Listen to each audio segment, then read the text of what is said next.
പ്രായമായവർക്കുള്ളൊരു സൗന്ദര്യ സംരക്ഷണമായാലോ? സാധാരണ ചർമ്മക്കാരായാൽ രക്ഷപ്പെട്ടു. ഏതു കാലാവസ്ഥയിലും സൗന്ദര്യ സംരക്ഷണം ഒരു പ്രശ്നമേ അല്ല. അതേസമയം സാധാരണ ചർമ്മക്കാർ സൗന്ദര്യ സംരക്ഷണത്തിൽ അല്പം ശ്രദ്ധക്കുറവുള്ളവരാണെന്നൊക്കെയാണ് പഠനങ്ങൾ തെളിയിക്കുന്നത്.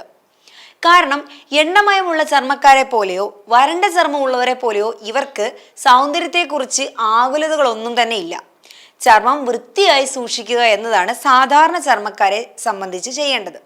മുഖം ഫേസ് വാഷ് ഉപയോഗിച്ച് ദിവസവും വൃത്തിയായി കഴുകുക, ആഴ്ചയിലൊരിക്കൽ ക്ലെൻസിങ് മിൽക്ക് പുരട്ടി ആവി പിടിക്കുക, എണ്ണമയം കൂടുതൽ തോന്നിയാൽ ഫേസ് വാഷ് കൂടുതൽ ഉപയോഗിക്കാം, വരൾച്ച തോന്നിയാൽ അല്പം തൈര് പുരട്ടുക.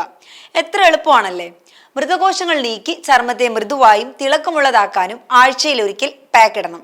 ഇതാ സാധാരണ ചർമ്മത്തിന് പറ്റിയ ചില പാക്കുകളെ പരിചയപ്പെടുത്താം. ആദ്യം ഗോതമ്പ്, ഓട്സ്, ഒലിവ് ഓയിൽ എന്നിവ വെച്ചുള്ള പാക്കാണ്.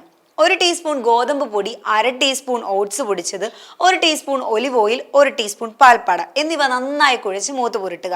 ഉണങ്ങുമ്പോൾ പാല് കൊണ്ട് നനച്ച് മുഖം നന്നായി മസാജ് ചെയ്ത ശേഷം കഴുകിക്കളയാം.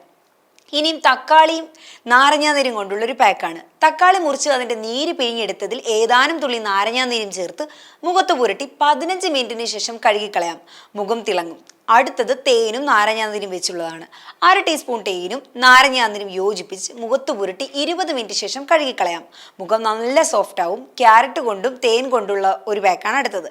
1 ടീസ്പൂൺ ക്യാരറ്റ് നീരിൽ 1/2 ടീസ്പൂൺ തേനും ചേർത്ത് മുഖത്ത് പുരട്ടി കഴുകിക്കളയാം. ഇനിയും അവസാനമായുള്ളത് മുട്ട, ബദാം ഓയിൽ, ഓട്സ് വെച്ചിട്ടുള്ള ഒരു പാക്കാണ്. ഒരു മുട്ടയുടെ വെള്ളയിൽ 1/2 ടീസ്പൂൺ ഓട്സ് പൊടിച്ചതും ഏതാനും തുള്ളി ബദാം ഓയിലും ഒലിവ് ഓയിലും ചേർത്ത് നന്നായി മിക്സ് ചെയ്യുക.